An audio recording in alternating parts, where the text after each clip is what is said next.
number one thing most entrepreneurs need to know: how to post in Facebook and make it effective posting. In today's episode, we'll cover the honey trap method to get leads through Facebook. And we have the amazing Deirdre Tshien, who will talk about how to do that. And she's the CEO and co-founder of CapShow, the fastest way to get clients from your content. And CapShow is an AI-powered content marketer that helps entrepreneurs who podcast, vlog, and live stream create repurposed content that converts. And from one audio or video upload, CapShow helps create the title and the description, the social media post, the blog post, the lead magnet, checklist, LinkedIn newsletters, images, and short video clips. So Deirdre, please tell us, what's the honey trap method to attract leads through Facebook? AI Superwoman podcast with Patrascu shares the world's most innovative AI tools and processes to go from technophobe to AI pro, attract leads, close sales, automate your business, enhance productivity, and deploy AI agents to do your work. Yes. Well, thank you so much, Lily, for having me on here, first of all. But it was so funny when we were talking before and you were like, oh, Deirdre, you honey trapped me with your framework. And I was like, that's exactly the point. The point is that we are going to craft 3 Facebook posts that actually get your audience curious about what it is that you have to offer and want to raise their hands. This is the way to actually get leads from Facebook. So it's just 3 posts. Should we just dive into them, Lily? Anything that, yeah, okay, cool. All right, so basically the 3 posts are: 1, I call it the Say Me post; 2, the Why post; and 3, the BTS post. So let me go through them in detail.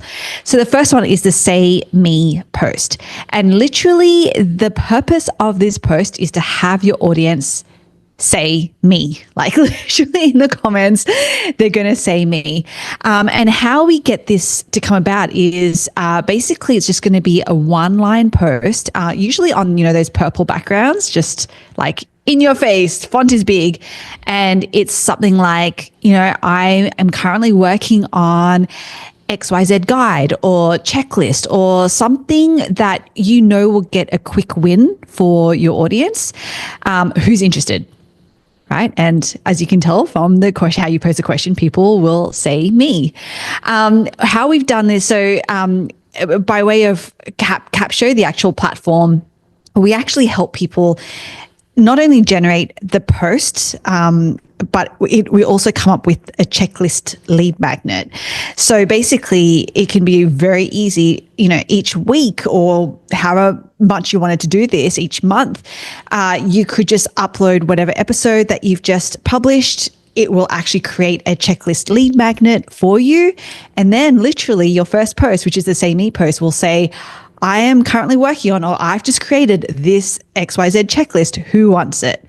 And literally, as long as 2 things happen: 1 is that you have the right audience following you, and 2, that what you have to offer by way of the message is right for them, I kid you not, you will get a flood of me's in the comments.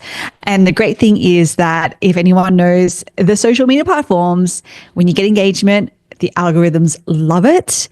You can also actually start conversations in the DMs because they've invited you to, right? They've said me, they've raised their hand. So you can literally reply to them and be like, amazing, I'm going to DM you the link.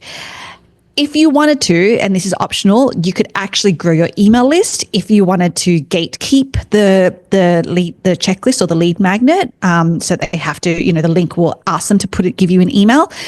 Some people don't. They just, I'll DM you the checklist and they'll just give the resource. And you get leads because once you're in these conversations with people who know that they have, or that they have the problem that you're looking to solve, you can actually dig deeper. You can actually uncover more needs and see whether or not you can either help them yourself or introduce them to someone else who can help them with what it is that they're looking for. So it is so effective to get leads, get that engagement, and if you want to actually build your list. So that's just the first post. That's just the first Facebook post. Any questions on that one, Lily? No, I have seen that kind of post before, and I don't really use it, but I have seen it work for so many accounts. So no questions. You can fire away. Yeah, awesome. Okay, so the second one, the second post, which we usually recommend you just do the day after, is what we call the why post, and this is really then going into why this resource that you offered, in yesterday's post is so important. Like, why do people actually need it?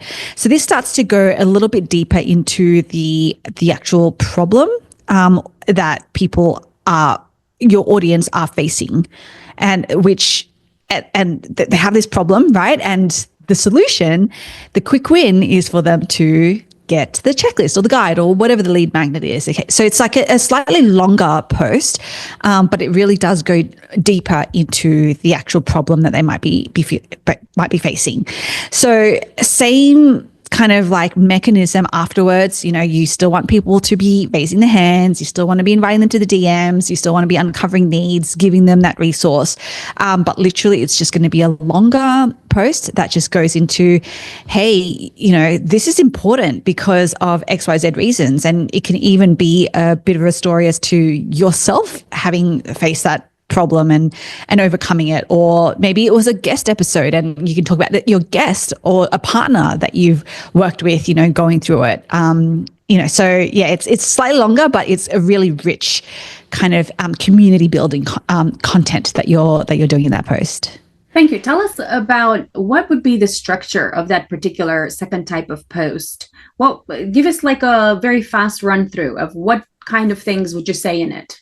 Yeah, so it's literally, so you want to go into the problem. So let's, for example, it's like let's say you have a guide to publish a book. Sorry? Publish a book.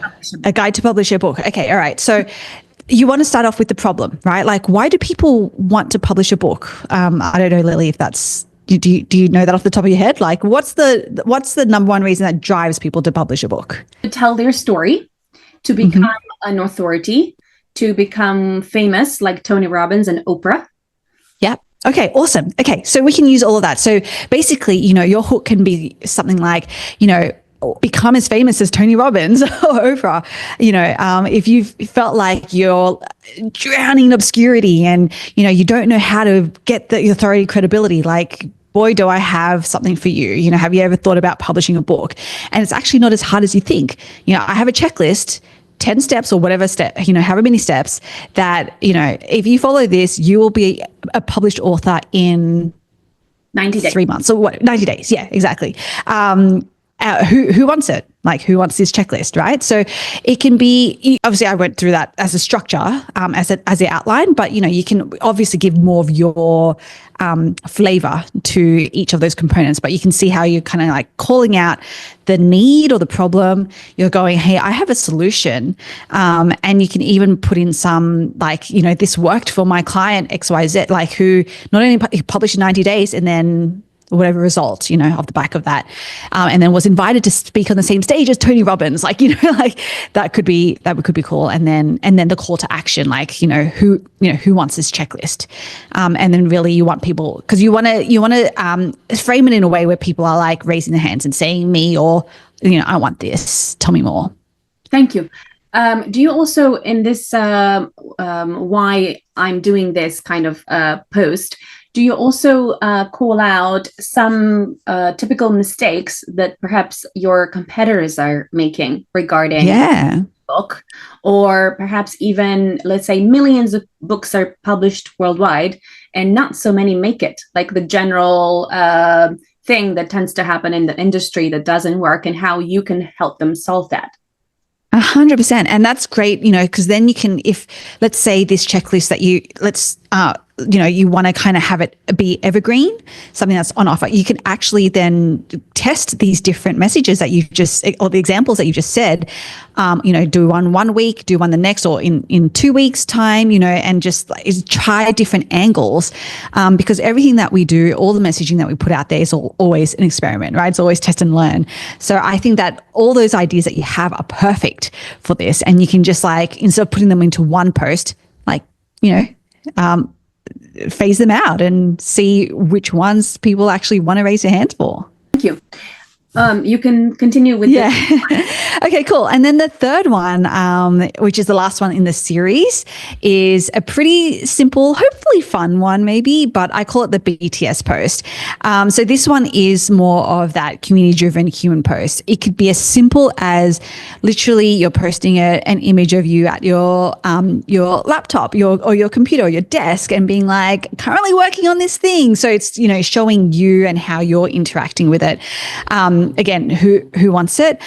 It could also be going deeper into a testimonial or a case study, whether that's something that it's more of an example, depending on if people have clients who've gotten results. Like if you have, then awesome, just leverage one of those case studies or testimonials.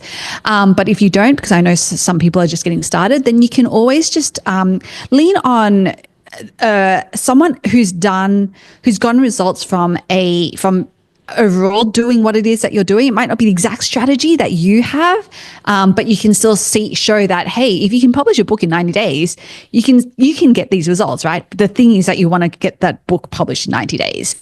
That's kind of like a BTS, the behind the scene post.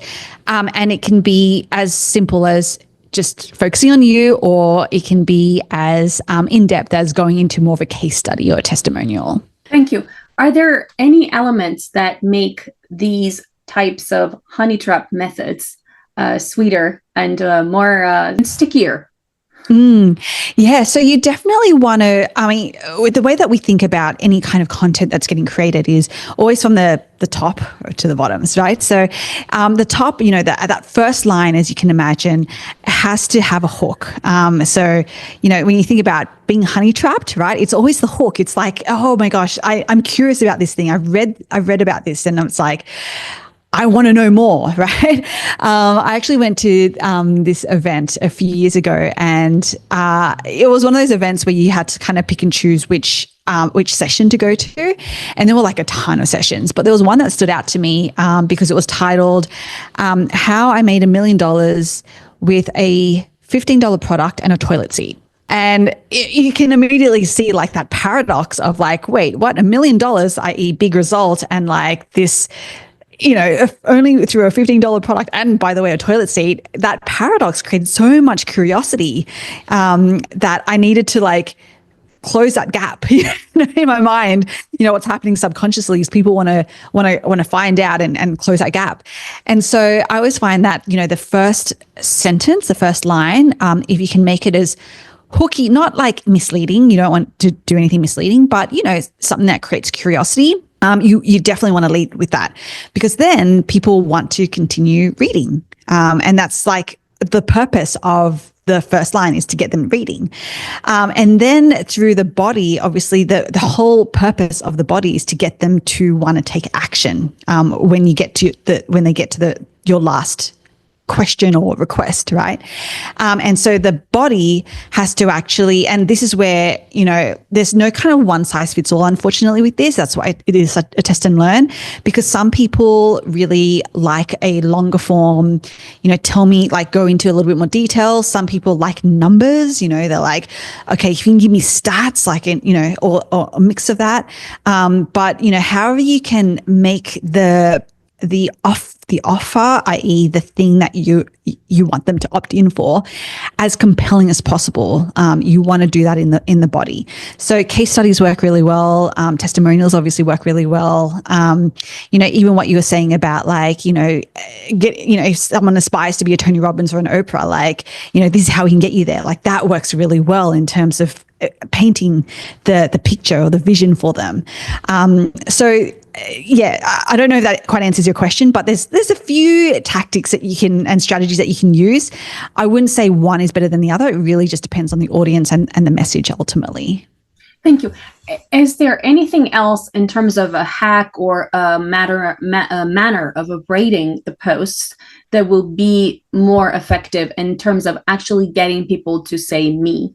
A hack to make it more effective to say me is that, well, that's probably, I kind of probably covered in the strategy. So the first one, that one probably usually gets the most, I would say, amount of traction, just because purely it's like very visual, it's bold, it's one statement.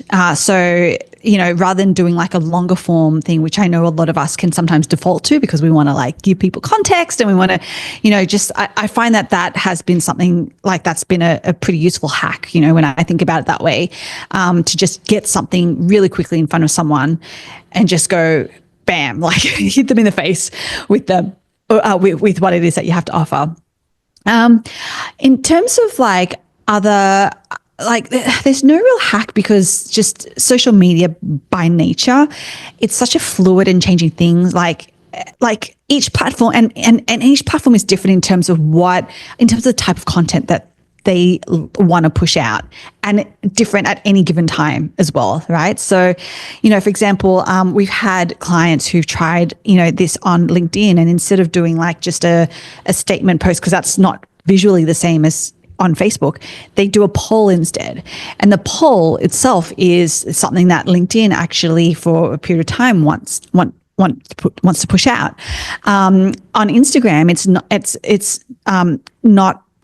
also not going to really be those kind of posts or a poll necessarily, but it might be a reel or like that, or like a story even. Like that's how we actually get more visibility on that platform. So by way of hack, I would actually think of it more of like, what's the platform that you're actually on, and what is the type of content that A, works visually, and B, that the platform actually wants to be pushing out. Thank you. How do you get the honey-trapped potential clients to go from having downloaded the freebie onto buying a high-ticket product? Yeah, so I mean, I'm no sales expert, but what I do know is that about the sales process, and I should say I'm not a high ticket sales expert. What I do know about the process is that it is going to come down to uncovering needs, right? Because you can't really get someone from like, hey, you just downloaded this thing. By the way, I have a 5,000, 10,000, whatever offer. That's just not how it works. It's always through, okay, well, hey, why did you download this? Like, what is that thing? What are you specifically struggling with right now? Like, what result do you actually want to get? And then how do you position your offer to be the thing that closes that gap from where they are right now to where it is that they want to be and the results that they want to achieve? So that can all happen either in the DMs. So once they've raised their hands, you're like, awesome, let me DM you the checklist or the lead magnet. You've sent it to them. They've hopefully in the DM come back to you to be like, this is great, thanks. And you go, hey, awesome. By the way, like, tell me more about what it is that you're doing and what results you're looking for. Like, why was this lead magnet so interesting to you? And then you start a conversation, which can either lead to a sales call if that's more natural to have that conversation, via Zoom, or if you're totally comfortable trying to have that conversation, like through message, then just continue it in the DMs. We've got a ton of clients who've done that as well. So yeah, that's really the lead magnet, this posting strategy, this honey trap method strategy is really just to get people, by creating curiosity, it's getting them to be aware of the fact that you do something that they might be looking for. But really, it's through that conversation that gets them to realize that, hey, you are the missing piece in their world that they need. So that's how I would do it. Thank you. Now, for this to work, you would need to first have clients, potential clients that are following you, that are targeted for that specific thing. So how do you get those people to actually follow you to make sure that when you actually do a post that is valuable and sticky and exciting for ideal clients, that first you have those kind of people following you so that you have the opportunity to make this strategy work? Yes. Yeah. I would say it's like a three-pronged approach to doing this. The first is that you have to have relevant content on your profile, and your byline and all of that, your header, it all has to be aligned to what it is that you do. Because when you create content and look, to be honest, organically, it doesn't really get a lot of reach, but in the instance where it does reach someone who, is interested in finding out more, you want to make sure that the things that they see is consistent with what it is that you do and what it is that you have to offer, right? So that they do press that follow or connect or whatever button. So having relevant content is always going to be a really, really good starting point. Now, the content, if you don't have the right audience following you in and of itself, isn't going to do very much. That's okay, right? You just want to basically fill your profile with relevant things so that when people do find you, they know that they want to follow you. Okay. So don't be too stressed. I wouldn't be too stressed out about, how much engagement or how many views or anything that you're getting on that content. This is really just to seed your profile.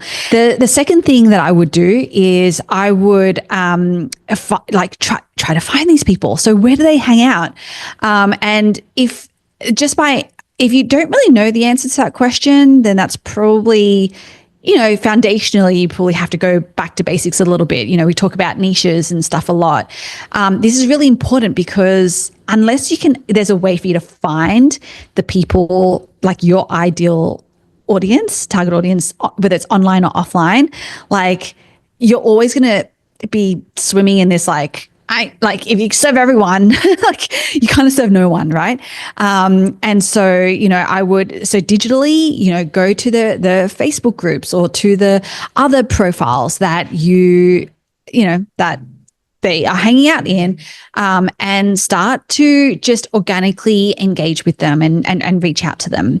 You can also do this offline. So if you go to events, in-person events, then, one of your ways to connect is hey, let's connect on Facebook or LinkedIn or whatever your social media platform is, right? And start to also build an audience of people that you actually met at events online.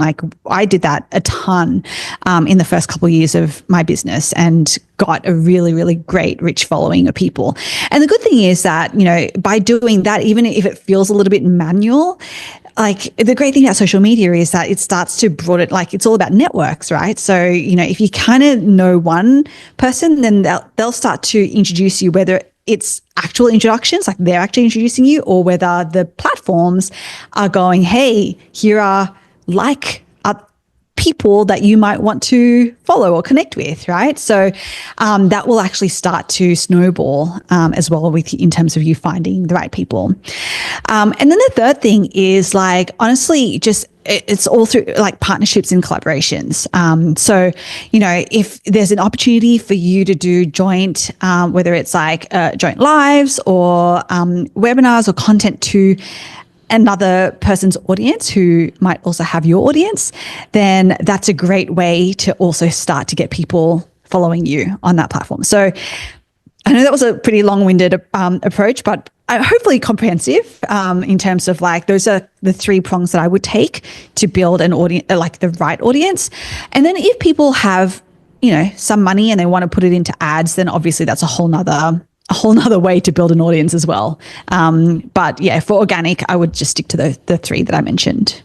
Thank you. How would you find elevated clients? What I mean is clients that are not only targeted, but they also have disposable income to actually purchase your products and services. How can you tell, for example, let's say if you are in certain groups, how would you know that these specific, Pedro and Sandra, let's say, is your ideal client that is an elevated client that has the money and has the potential willingness to invest in something like this? Is there any organic way of figuring this out?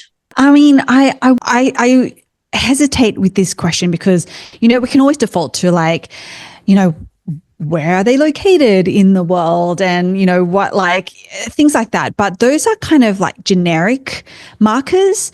I worked with a coach once who she always used to say, don't pretty woman people. And what she meant by that, I don't know if you know that the scene in Pretty Woman where Julia Roberts goes into a boutique and, she got kind of like told or looked at like she didn't have any money and she just pulls out a wad of cash. She had money, right? And so I always hesitate.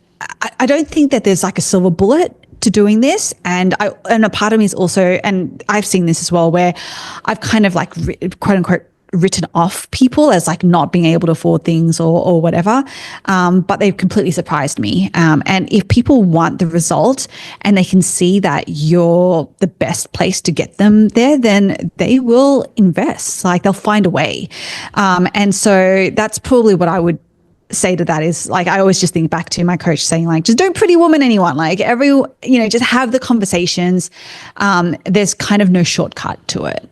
Thank you. So you wouldn't, for example, let's say if you wanted to build a list, you wouldn't like go to certain groups and connect to certain people. And which kind of potential clients would you gyrate towards?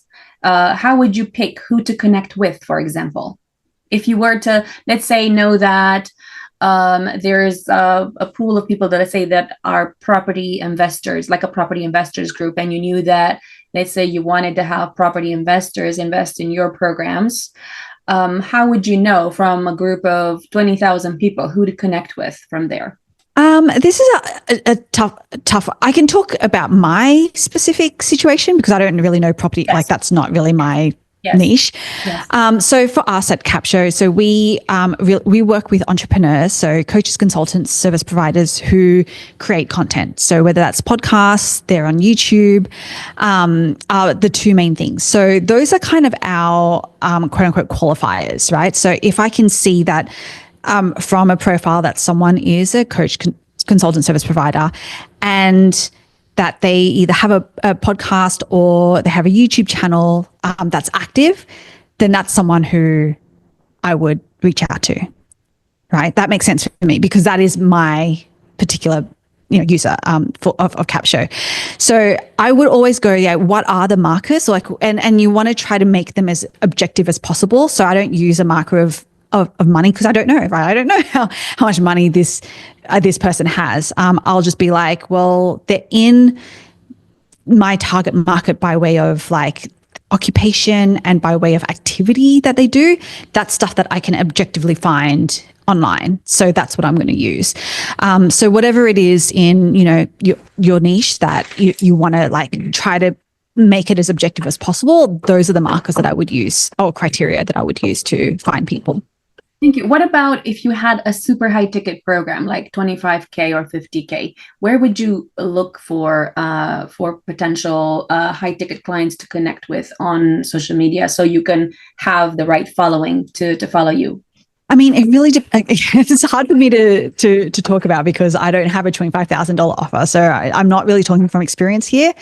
I can definitely, so I'm probably not the best person to ask, but I can definitely share some things I've observed from either my own clients or friends that do have high ticket offers. It really depends on okay, so first of all, you have to decide which platform that they're on. And I always say choose one, max two platforms that that your audience is on. If it's going to be, people generally will default to a LinkedIn, for example. Like if it's going to be, if you're looking for someone who's probably on the more professional side, then that's probably where they're more likely to be.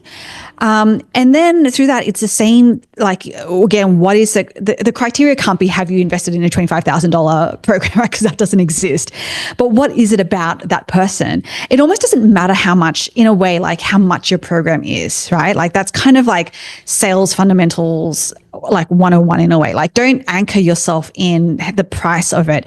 It's always got to be who do you best serve? As in, like what is their makeup? Like, what makes them, it's not about how much money they have, but it's like that you specifically work with dads who want to get fit, or like professional dads. So like C-suite dads who want to get fit, right? Like, because like that's the person that you're called to serve. So you want to start there, and you want to go, okay, well, it doesn't matter that I have a $25,000 program, because if this C-suite dad, so there's two markers, you can be like, okay, are they whatever their job title is?